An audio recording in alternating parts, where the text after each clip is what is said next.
Listen, some games have boards. Some do, not all. Some have none, and some have great boards. Some do have great boards. We're talking about the great boards today. Talk about great.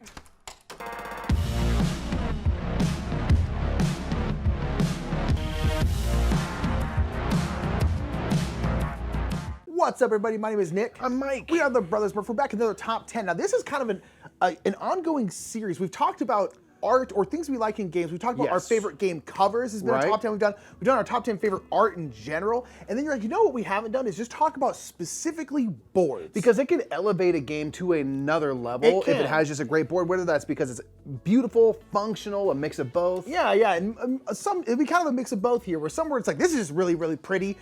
We really, really like. I think a good game board can really make or break a game, whether it's because it's like not functional at all or because it is very functional. And a lot of them, of course, have boards. We're like, you know what, let's talk about our favorite board game boards, because if nothing else, when it's not your turn, it gives you something to look at. Absolutely. So let's go ahead and go into our top 10 board game boards right now.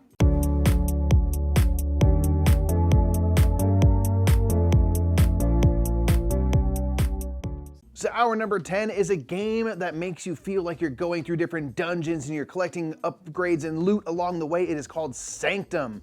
This is a game where the boards are ones where you're actually like literally traveling through as you go kind of from like level 1 to level 2 essentially. And they provide you with some nice nature and stuff, the kind of environments you're going through. And it's kind of cool, but the one thing that's nice is like as you go through, you sort of like leapfrog the boards and flip them over to as you're entering into new regions and stuff. Then when you get down to the final boss, the whole thing flips over and becomes this giant like Balrog face, like the big bad that you spent the entire game hopefully building up with your dice management stuff to fight. Sanctum's a game that we really enjoy because it's a Euro game dressed up as a kind of like Diablo like video game. And I think it do a really good job of using the boards and your player boards and stuff as ways to give you that theme and meanwhile hand you Euro mechanic dice management stuff. But the environments and stuff I think are really beautiful. The boards are kind of minimal in terms of where you're going, so you just get more space for art, which is really cool. And then again, the kind of big bad that you're facing down is menacing every time. So Sanctum's our number 10.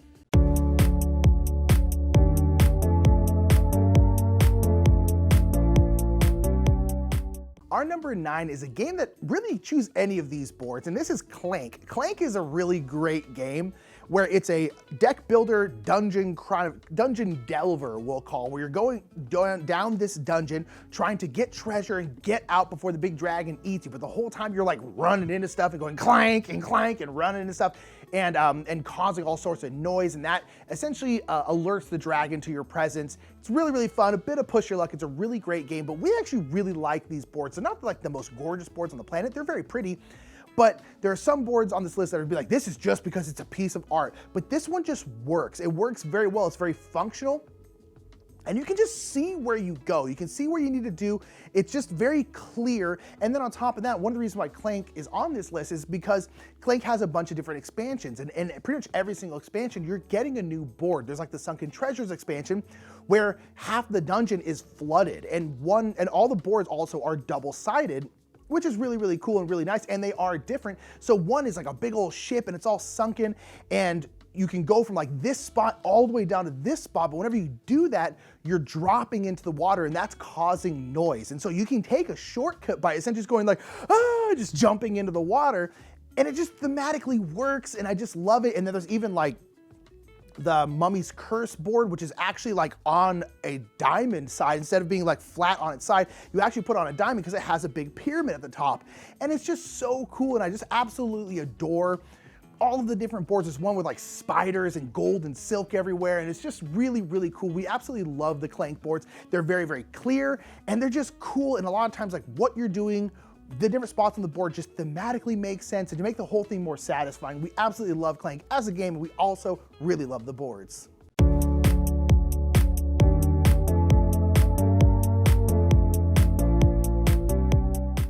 Number 8 is one of the first boards I remember really being very much wowed by, and it's Rajas of the Ganges. Now, some people have knocked it for being a little bit too busy, and they might have a point there, but I really like that they packed the board with so much beautiful art. It just feels like lush. When I first played it, that's what I was just really drawn into. I was like, man, this is just so saturated with color and beautiful.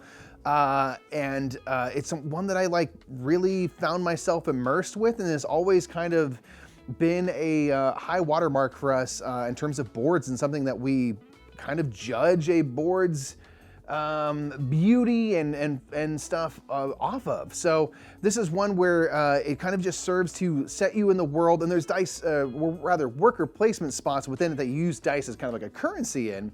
And we just think that's just super lush. Again, it just kind of made me feel beautiful. The river kind of going down the middle and stuff is really striking. And it kind of helps to bisect different areas of the board from one another. And once you kind of get into the game and get used to it, I find that it actually does, everything is clear where everything is laid out. But when you first come across the board, you're just like, whoa, that's just a lot of stuff going on, which I don't mind. I think it's beautiful. Rajas of the Ganges is number 8.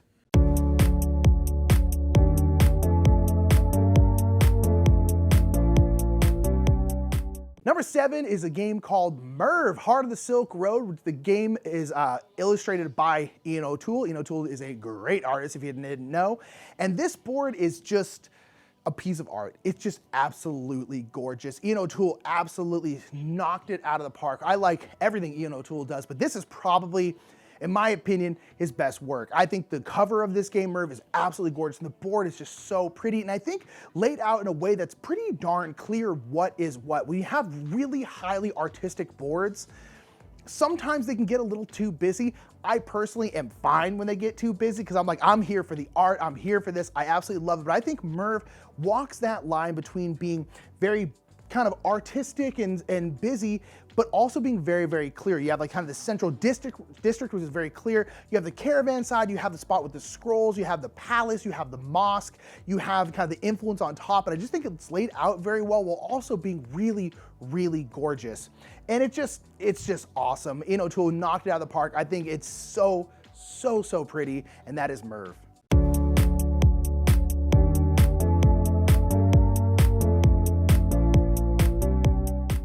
Number 6 might be, it's tough to choose, but might be the best art overall for us. It's so, so beautiful. It is Honey Buzz. This board is really awesome. Gives you a lot of things to look at. There's actually a couple of boards. One where you're putting your bees out to grab these hive tiles, which are really cool because it's kind of subtle. You kind of place your bees out, but the art on each little section where you might grab a tile from has nods to what the action type that tile provides. So a new bee, you see like little bees in like a little bonnet, and they're like, you know, nursery bees and stuff. And the forage shows like flowers and things like that. So it does a really cool job of kind of subtly nodding to the tiles that are within that area. And I think it's a really cool thing. The main board is really awesome because you have the kind of beautiful flowers area where you have the forage tiles you can go grab. Then you have the market and stuff, which is functional and stuff. You have the kind of honey going down, and it comes together to make a really beautiful package. This whole game is just kind of a celebration of colorful art. It just feels like spring, or with the expansion now that's coming, fall. And I think it just comes across really, really well. And everything is kind of sectioned off in a nice way, so that's very clear to tell what area of the board pertains to kind of what actions and things like that. And it just feels very cohesive to me, the whole thing. And some of that subtle art just goes the extra mile. So when you kind of take a look deeper, maybe on one of those in-between turns, you like get to have these little moments of discovery, which is really cool. So Honey Buzz is just, it's hard to beat. Every art is just so good. It's always going to make lists for us because we think it's so beautiful and so colorful and fun. So it had to be on our list.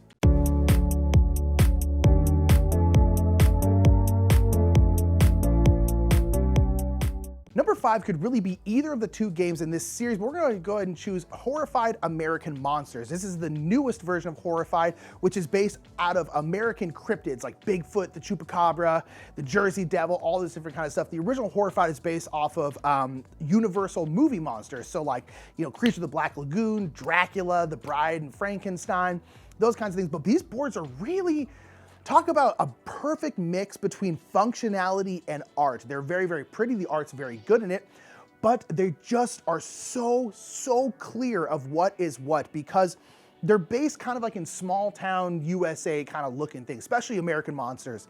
And so the whole board is pretty dark, but all the streets are lit up by these kind of orange kind of street lights looking thing. and it just is gorgeous, but it also makes it so clear what is what, because you can clearly see the paths you can move down because you're literally going down the illuminated street.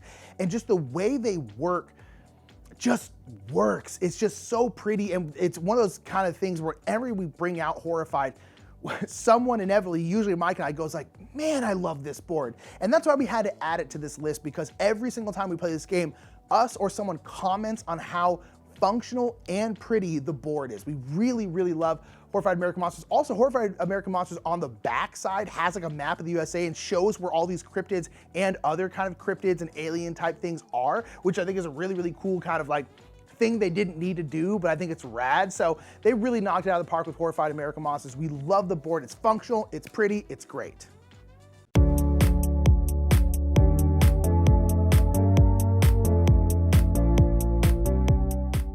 Number 4 is World's Fair 1893. Now this is on our list because it is such a cool board and it's very functional. So this board is built in the shape of a Ferris wheel, because in the World's Fair 1893, the Ferris wheel is kind of like the main attraction. And so the whole board is this kind of Ferris wheel with these 5 sections around it where you're vying for kind of your influence. You want to have the most influence in different areas like agriculture and electricity and the things that kind of dominated the World's Fair in terms of the innovations and kind of emerging technologies that were showcased.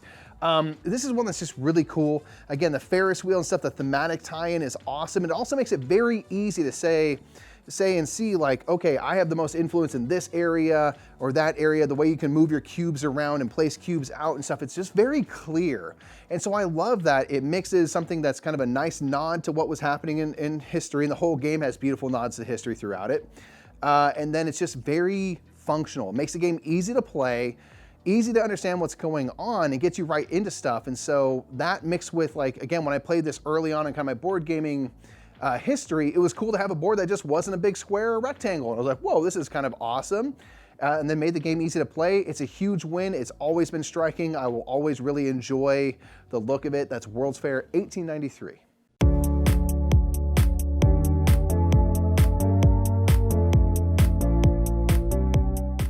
Number 3 is a game called Dungeon Petz. This is a game that I think is one of those games where the longer you look at the board, the more fun it is. This game's board is both like super functional in terms of where it's pretty darn clear where everything is supposed to be.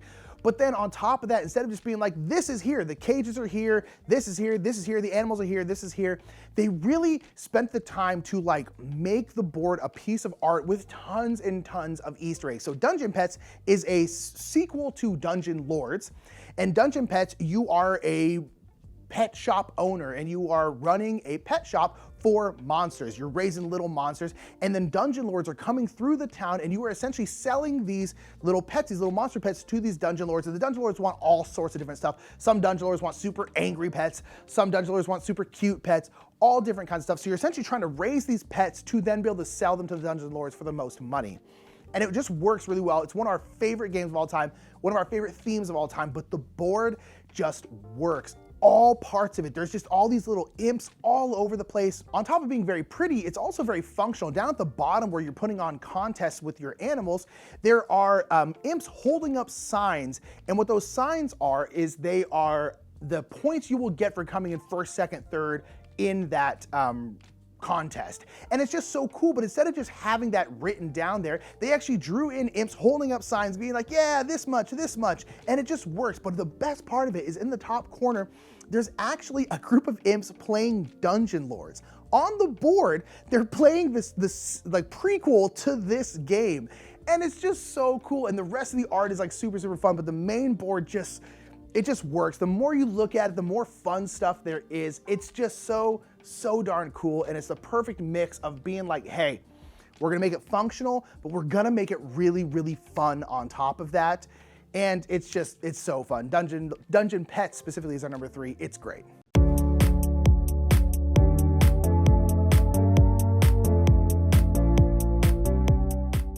Number 2 has to hands down be the most fun board because it's a big 3D thing that uses gravity and stuff. It's Fireball Island. The board is an island, and it has paths that go up and down hills, and in the middle you have Vul-Kar, who's spitting out fireballs by the way of marbles and stuff. It's just like super duper fun. It's totally a gimmick. The whole game, the original, now Restoration's redo of Fireball Island, is built on that gimmick of flicking a marble and having it kind of weave down different trails using gravity. So it's kind of a mix of fun science. The theming is cool. There's palm trees that you can twist and rotate and change the pathways and stuff for these marbles to flick down. There's these marbles that are kind of precariously placed around the island. It's just hard to beat because literally the entire thing comes down to that board. That is the whole genesis of that game. And we think it's super duper fun to play around with. So of course, like, it's gonna win for innovation, silliness, gimmickiness, but also functional. It also does help the game, as silly as it is, function. It's all built around trying to pull off these trick shots and stuff and knock down your opponents. So Fireball Island, the Curse of Vul-Kar, is just a delight, and that's our number 2.